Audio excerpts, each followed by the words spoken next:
Now that the 8-day conflict in Gaza has ended and a ceasefire is in place, how can Israel and the Palestinians avoid another round?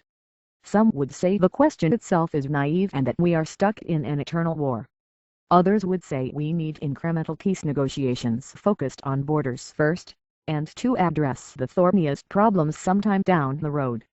The recent conference on transitional justice presents a whole new way of looking at the Israeli-Palestinian peace process, unconventionally suggesting addressing the Palestinian refugee issue and recognition of Israel as a Jewish state up front.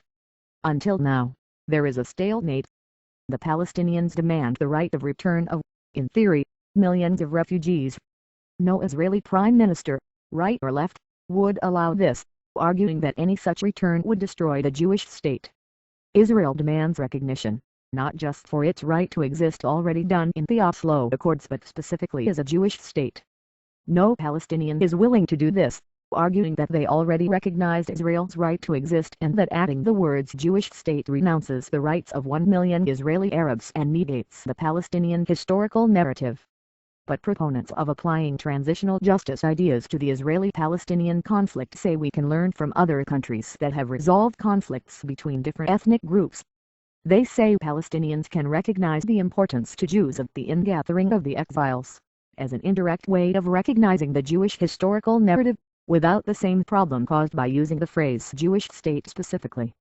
Next, they say Israel can recognize Palestinian pain and suffering during the Nakba without agreeing to an actual right of return.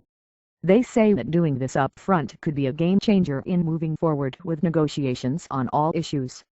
The Jerusalem Post spoke to Hassan Jabarin, the leading Israeli Arab human rights lawyer and head of Adala, the Legal Center for Arab Minority Rights in Israel, and to academic and legal practitioner Sijel Horovitz after attending the conference sponsored by Hebrew University's Faculty of Law and Minerva Center for Human Rights.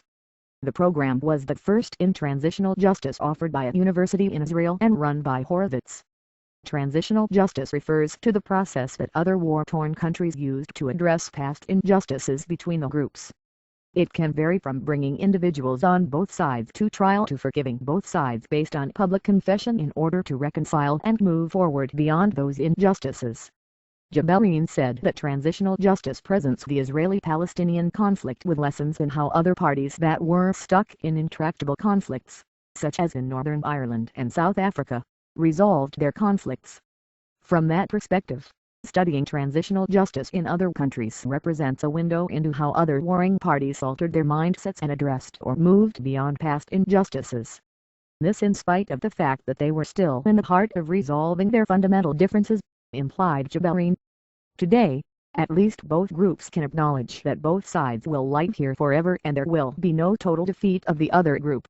He noted the significant jump from where the two sides were in their expectations not long ago. But he insisted that Israelis must at least recognize the pain of the Palestinians from losing their villages in the 1948 War of Independence, referred to in Arabic as the Nakba catastrophe. This idea would appear to be a non-starter for Israel and would sound foreign to most immediately after another round of war. But what if recognizing the Nakba actually had the opposite effect? What if Israel's recognition of the Nakba might in fact allow the Palestinians to move on and to renounce their right of return in practice? While Jabarin was unwilling to state directly that recognition of the Nakba might pave the way to Palestinians renouncing the right of return, he provided an analogy from South Africa. He noted that if you had asked a black South African under apartheid in the 1980s if he would give amnesty to everyone on the other side, he would have said no. But once they had reconciled and recognized some of the past injustices, a new dynamic was created, he said. Pressed, Jabarin did at least imply that such a change in the Palestinian national mindset could lead to accepting alternatives to an actual return. But what Israeli Prime Minister would consider such recognition before the Palestinians renounce an actual right of return? Even leaving aside the question of injustices to Jews during the War of Independence and to hundreds of thousands of Jewish refugees from Arab countries in the years after. Horovitz, who spoke at the conference and then spoke to the Post afterwards, says, shockingly, that the major Israeli government-sponsored commission already did, and without the sky falling. The Or Commission, which investigated the death of 13 Israeli Arabs during riots in the north in October 2000, held 92 hearings over 2.5 years, submitting a report of over 700 pages in 2003. Horvitz said the report was courageous, among other reasons because it recognized key points in the narratives of both sides. On one hand, the report told Arabs that they must understand the essence of ingathering of the exiles is important in recognizing the Jewish narrative, said Horvitz. On the other hand, he said that the report told Jews that they must understand that the same process transformed Arabs into a minority and the losers of the war, of their villages and their homes. Horvitz implies that other conflict situations suggest that the Palestinians could be ready to recognize Israel as a homeland for the Jews if Israel recognized the same for Palestinians and the pain of the Palestinian defeat in the 1948 war. Why must Jews recognize the Palestinian defeat when the Jewish narrative holds that 1948 was a war of survival from 5 armies trying to push the Jews into the sea?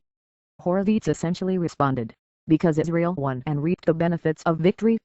The entire idea of addressing such hot-button issues seems foreign right after the war and when the sides cannot even sit together to resolve joint war issues.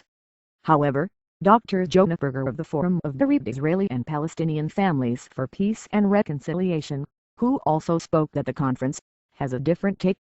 He says he visits schools around the country, telling students they should be optimistic and that if he has not given up hope at 76 and after what he has been through, they should not give up at the young age of 18.